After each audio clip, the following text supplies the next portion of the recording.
today's video mga bay, uban ni ko yung ako igsuon ngadto ta karon sa Libho para mag-shoot og high school reunion. Dinhi ga travel ta padulong sa eskwelahan sa Libho kay didto ang ato ang unang shoot unya after didto mga bay adto na sila sa dagat.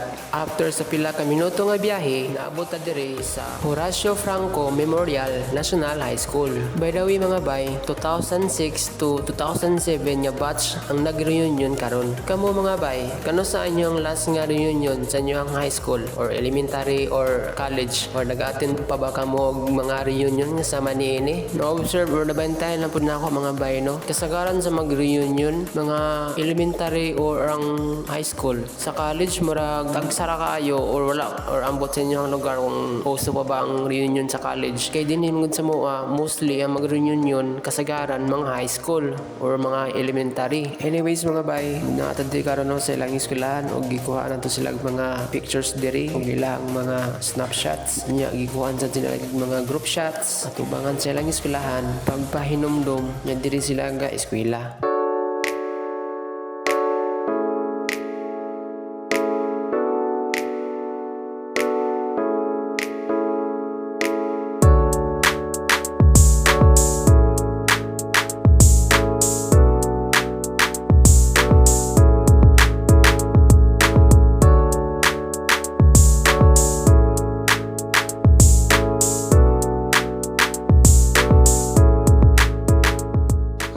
Pagkahuman na mo dirig mga pila ka shoots mga bay, diretso namin sa ikaduha namang venue adto sa Maravilla Beach Resort.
After sa pila ka minuto nga mong biyahe mga bay, naabot mi diri sa Maravilla Beach Resort. Ang kining Maravilla Resort mga bay, usa kini ka public beach kung asa pwede ta makapaligo sa dagat unya nindot sad kani ang view diri mga bay. Limpyo lang dagat og puti sad ang ilahang balas diri. Ang kining Maravilla Beach Resort mga bay, nahimutang kini sa Tawilan, Cebu. So kung gusto mo makalibre og beach nga nindot sa dili sad kamahayan, pwede ra mo diri mo ngari. Pero kung ganahan mo na cottage, nasa sila gipabangan nga cottage pero wala na sa entrance diri mga bay. Gamay nga trivia about sa Maravilla Beach Resort mga bay. Sa tinud lang mga bay, dinhi sa somewhere sa northern part sa Cebu, usa kini sa resort or beach nga sikat-sikat sa diri mga bay. Kay ngano, dili ko sure kung unsa nga year nga batch sa Miss Universe. Diri ni sila nag photoshoot sa una. And then kung mo bisita mo diri, ang duol nila nga barangay hall na mismo duol sa dagat. Makita ninyo dito ang mga pictures sa mga nag-photoshoot diri sa una nga Miss Universe. Pero dili ko sure kung unsa nga unsa nga tuig nga batch sa Miss Universe. So yun anin siya kasikat nga resort mga bay. Kay nindot gid siya og view. Og wala pa mo nakasulay ari mga bay. Panuway mo, ay este, panuway mo ari kay nindot gid ni siya nga beach mga bay. Ilabi na sa katong mga sunset lovers diha mga bay. Kini nga beach perfect kaayo para i-witness ang sunset diri mga bay.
ani nga batch mga bay kay grabe kilingaw sa ilang reunion. Ang nakanindot lang yun sila mga bay, bisan pa man sa ilang tagsa-tagsa ka reality sa kinabuhi, nakahatag sila gayon niya magkapundok ug bali. Bisan pa man sa ubos nga panahon niya nagkapundok ni sila. Ang kini nga gayon nga malipayon kaayo sila magpabilin niya hangtod sa ilahang memorya.